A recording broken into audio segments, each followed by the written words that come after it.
kita berbicara mengenai Qarun. Inna Qaruna kana min qaumi Musa. Kita ambil yang belakang dulu. Min qaumi Musa. Daripada kaum Nabi Musa. Dan Nabi Musa ni terkenal kaum dia yang bernama Bani Israel. Ini menunjukkan tadullu ala zahir, menunjukkan pada zahir ayat ni Qarun juga adalah Bani Israel sebagaimana Nabi Musa dan Nabi Harun. Tetapi personality Qarun tu sendiri siapa? Sekurang-kurangnya ada 6 riwayat pandangan-pandangan daripada ulama siapakah Qarun. Yang pertama, contohnya kalau kita rujuk dalam tafsir Ibnu Katsir, Al-Quranul Azim, dalam tafsir tu ada riwayat. Yang pertama datang daripada Al-A'mashi. Al-A'mashi ni seorang ulama besar. Beliau meriwayatkan daripada Al-Minhal bin Amru. Al-Minhal bin Amru mengambil periwayatan daripada Sa'id bin Jubair, tokoh tabi'in yang besar. Sa'id bin Jubair ambil riwayat daripada sahabat besar Nabi Abdullah ibnu Abbas. Sehubungan dengan ayat Inna Qaruna kana min qaumi Musa, daripada riwayat Ibnu Abbas daripada A'mashi ini, bahawa Qarun itu adalah anak kepada pakcik Nabi Musa alaihi salam. Qarun anak kepada pakcik Nabi Musa, anak kepada pak saudara dia. Jadi automatik dia adalah saudara sepupu Nabi Musa alaihi salam. Faham dah ayat tu? Anak kepada pakcik dia. Jadi pakcik dia tu pak saudara, anak pak saudara dia sepupu dia lah. Jadi pernyataan ini menunjukkan Musa dan Qarun adalah saudara sepupu. Tu yang pertama. Yang kedua, Imam Ibnu Katsir mendatangkan nama-nama ulama-ulama yang besar untuk mengukuhkan pandangan dan pendapat yang pertama. Dengan kata lain, nama-nama ni menyokong kenyataan bahawa Musa dengan Qarun tu adalah sepupu. Antaranya ulama besar seperti Ibrahim An-Nakhai, kata sepupu. Abdullah bin Al-Haris bin Naufal, ulama besar, kata sepupu. Sama' ibnu Harb, kata sepupu. Qatadah, kata sepupu. Malik ibnu Dinar, kata sepupu. Ibnu Jurash, kata sepupu. Dan ulama-ulama besar yang lain bersepakat mengatakan bahawa Musa dan Qarun adalah saudara sepupu. Okey, itu yang kedua. Yang ketiga yang dibawakan oleh Imam Ibnu Katsir, salah satu daripada nama-nama tadi. Yang terakhir saya sebut tadi, selepas Malik bin Dinar, ialah Ibnu Jurayj. Ada pandangan tersendiri daripada Ibnu Jurayj dengan mengatakan bahawa Qarun ini adalah merujuk kepada Qarun bin Yashur bin Qahis. Qarun bin Yashur bin Qahis. Manakala Nabi Musa bin Imran bin Qahis. Jadi atas pernyataan Ibnu Jurayj tadi seolah-olah membenar dan memperkuatkan lagi pandangan yang pertama. Bila kata Qarun, Qarunlah bin Yashur, Yashur tu bapa Qarun. Tok Qarun nama Qahis. Tu lain Qarun. Kalau lain Nabi Musa, Musa bin Imran, Imran bin Qahis. Tok sama tok ni orang yang sama. Jadi anak kepada Qahis tu seorang nama Imran, bapa kepada Musa, seorang nama Yashur, bapa kepada Qarun. Jadi hak mana abang, hak mana adik? Hak mana abang, hak mana adik? Dalam tafsir Imam Al-Baghawi dan juga merujuk tafsir Ruhul Ma'ani Imam Al-Alusi, Imran tu abang kepada Yashur. Anak kepada Qahis tadi, Imran tu abang, Yashur tu adik. Jadi melalui Imran lahirnya Nabi Musa, melalui Yashur lahirnya Qarun. Jadi bila Yashur dengan Imran adik-beradik, otomatik dua-dua ni akan jadi sepupu. Baik. Kita berhenti dulu di situ. Ni pandangan Imam Ibnu Katsir. Kalau kita rujuk kitab Ma'alim At-Tanzil, ni satu lagi kitab tafsir besar yang bersifat ibu ummahat karangan Imam Al-Baghawi.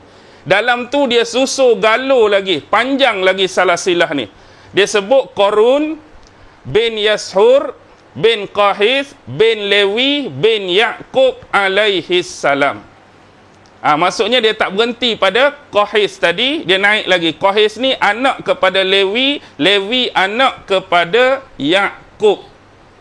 Jadi automatik juga Musa bin Imran, Imran bin Qahis, Qahis bin Lewi, Lewi bin Ya'qub. Jadi apa makna di sini? Nabi Ya'qub lah. Salah seorang anak Nabi Ya'qub dari isteri yang pertama dia layah tu, nama dia Lewi. Jadi Lewi ni ialah moyang. Lewi tu moyang. Qahis tu datuk. Imran tu bapa, Musa tu anak. Nampak tak dia punya jaluran, dia punya susuran.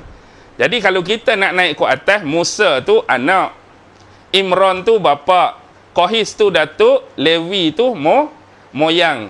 Atas pada moyang orang Penang panggil apa? Generasi kelima tu atas pada moyang orang Penang panggil apa? Tak ada panggilan. Maksudnya atas pada moyang tu Nabi Ya'qub alaihi salam. Jadi Nabi Musa ni masih lagi keturunan Nabi Ya'qub. Betul lah Bani Israel. Manakala kalau ambil sebelah Qarun, Qarun bin Yashur, Yashur bin Qahis, Qahis bin Lewi, Lewi bin Ya'qub. Sama juga. Qarun tu anak, Yashur tu bapa, Qahis tu datuk, Lewi tu moyang. Dia akan bertemu pada datuk dan moyang yang sama. Jadi bila kita faham demikian, maksudnya Musa ni adalah cicit kepada Lewi. Qarun cicit kepada Lewi. Banding dengan cerita hak bawa ikan tadi. Hak bawa ikan tu siapa? Yusha. Nabi Yusha bin Nun bin Yufraim bin Yusuf. Yusha tu anak, Nun tu bapa, Yufraim tu datuk, Yusuf tu moyang. Yusuf dengan Lewi adik-beradik kan? Yusuf juga anak Nabi Ya'qub, Lewi anak Nabi Ya'qub. Bermaksud dua orang tu, Nabi Musa tu cicit kepada Lewi, Nabi Yusha cicit kepada Yusuf. Dua-dua lagi masih keturunan Nabi Allah Ya'qub. Walau bagaimanapun, ada satu lagi pandangan. Pandangan berkenaan salasilah Nabi Musa ni, dia ada mengatakan pertambahan sebelum Lewi. Hak tadi Musa bin Imran, Imran bin Qahis, Qahis bin Lewi. Tapi ada satu lagi pandangan, Musa bin Imran, Imran bin Qahis, Qahis bin Azar. Ada lagi nama. Selepas Qahis tu Azar, Azar baru bin Lewi.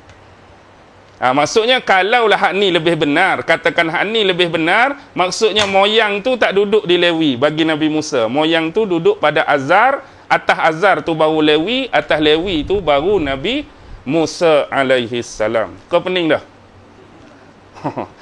Tak apalah, kita belajar salah-silah sikit. Tapi nak suruh kenal siapa itu Qarun. Okey. Tu yang ketiga. Manakala pandangan yang keempat datang daripada salah seorang tokoh sejarah yang besar, Muhammad bin Ishaq bin Yasar, yang terkenal dengan gelaran Ibnu Ishaq. Baik. Dia berbeza daripada hak sebelum ni. Dia kata Qarun ni merujuk kepada pakcik Nabi Musa tu sendiri. Bukan kata sepupu. Tapi pakcik Nabi Musa. Merujuk kepada Qarun tu adik-beradik dengan Imran seolah-olah. Qarun tu adik-beradik dengan Imran, bapa Nabi Musa. Jadi atas dasar tu dia kata Qarun ni pak saudara kepada Nabi Musa. Dia sedikit berbeza daripada hak sebelum ni. Kemudian Imam Ibnu Katsir bawa satu lagi pandangan daripada Ibnu Jurayj. Ibnu Jurayj dah ada sebelum ni tu. Tapi kali ni dia kata Qarun ni adalah sepakat di kalangan ahli ilmi. Maksudnya orang-orang cerdik pandai, cendekiawan, ulama-ulama bersepakat mengatakan bahawa Qarun ni adalah saudara sepupu kepada Nabi Musa. Masih lagi sama dengan pandangan yang pertama. Baik, kalau saya rujuk dalam kitab Ruhul Ma'ani Imam Al-Alusi, ada satu lagi pandangan yang datang daripada Ibnu Atiyah. Ibnu Atiyah mengatakan Qarun ni adalah memang sepupu Nabi Musa, tapi dia bukan anak kepada pak saudara tu. Tapi pandangan Ibnu Atiyah, dia adalah merupakan anak mak saudara Nabi Musa pula. Sepupu tu sama sepupu dah. Cuma pandangan hak sebelum ni tu anak pakcik dia, anak pak saudara. Manakala pandangan Ibnu Atiyah ni anak kepada mak saudara. Khalah. Itulah beza. Sepupu tu tak sepupu, cuma beza mari jalur. Tu sajalah. Okey. Pandangan seterusnya Qatadah Ibnu Di'amah. Qatadah Ibnu Di'amah ni mengatakan, kami mengatakan bahawa Qarun ini adalah saudara sepupu kepada Nabi Musa. Samalah. Sepupu kepada Nabi Musa. Cuma panjang sikit huraian Qatadah Ibnu Di'amah. Dia kata apa? Dia kata pada zaman dia, Qarun ini digelar Al-Munawwir ataupun Al-Munawwar. Pasal apa Qarun ini digelar Munawwar pada zaman dia? Li husni suratihi. Kerana keelokkan pada paras rupa dia. Dia digelar Munawwir ni kerana Allah bagi dia, kacak lah kita kata bahasa mudah ni, kacak, handsome, nampak pandang tu sedap kelih lah orang kata. Satu. Kemudian suara dia Allah bagi. Dia antara orang yang mempunyai suara yang bagus, suara yang baik ketika membaca dan mengalunkan ayat-ayat Taurat. Allah bagi suara dia tu sedap. Ketika kalau kita hari ni sedap baca Quran lah. Allah bagi pada Qarun suara dia bagus, suara dia sedap bila baca kitab Taurat. Kemudian tambah pula Allah bagi apa pada dia? Kekayaan. Kalaulah duduk di kita ketiga-tiga karakter tadi, lagu mana agak-agak? Handsome, sedap tengok pun duduk di kita. Suara sedap pun duduk di kita. Harta banyak, harta bertimbun pun duduk di kita. Inilah yang menyebabkan Qarun tu jadi terjerumus ke lembah kebinasaan. Tiga-tiga duduk di dia tak? Kita boleh bayangkanlah. Kalaulah benda tu duduk kat saya lah, katakan tak? Kita kata mari start mari tu ralik orang duk tengok kita. Bukan hak sekarang lah. Sekarang ni tak ada siapa nak tengok pun. Muka pun gelap ke mata tak. Kalau bayangkan hak tu orang tengok, handsome-nya ustaz ni. Tambah-tambah hak belakang tabir ni pula tak. Hak perempuan-perempuan tengok duk tunggu ni. Ni ustaz handsome ni, ustaz segak ni. Lepas tu bila pula berceramah sedap pula, kemudian berlagu baca Quran sedap pula, menyanyi sedap pula, ada suara lah orang kata. Lepas tu mari pula parking Ferrari. Kita mari yang motor buruk lah kalau saya tu tak. Ni parking Ferrari lah, parking Lamborghini lah, parking Bentley lah apa. Jadi orang pandang benda-benda macam tu. Okey. Baik. Lepas tu Al-Munawwari tadi, dia sebab dia muka handsome dan kebagusan bacaan dia. Tapi apa yang jadi pada Qarun? Yang mana jadi pada Qarun ialah sifat munafik dia. Sifat munafik Qarun tu sendiri sama dengan seorang lagi munafik yang ada pada zaman Nabi Musa tadi, hak kita panggil Musa Samiri tu. Dua ni adalah dua bentuk personality kemunafikan yang hidup pada zaman Nabi Musa. Satu Musa Samiri, satu lagi Qarun. Okey, tu pandangan Qatadah Ibnu Di'amah. Dan ada yang menyebut, iaitu Syahr Ibnu Hausyab. Ini ceritalah, bukan pasal salah silah Qarun. Dia kata pernah terjadi yang mana Qarun ni dia menjulurkan pakaian dia. Kalaulah kata orang dulu jenis pakai jubah, dia menjulurkan pakaian dia ni sejengkal. Maksudnya kalau kita ni biasanya pakai jubah atau pakai kasut seluar ni, mata kaki, duduk di mata kaki tu lah, tahap ujung kan. Dia ni pisah pelabuh sampai sejengkal. Maksudnya sampai berderet tanah lah. Di sisi orang dulu-dulu lambang begini adalah lambang kesombongan dan keangkuhan. Nak tunjuk-tunjuk kat orang. Nak tunjuk kat orang dia ada harta yang berlebihan. Ini adalah kata-kata daripada Syahr Ibnu Hausyab sebagaimana yang dinukilkan dalam tafsir Ibnu Katsir. Okey.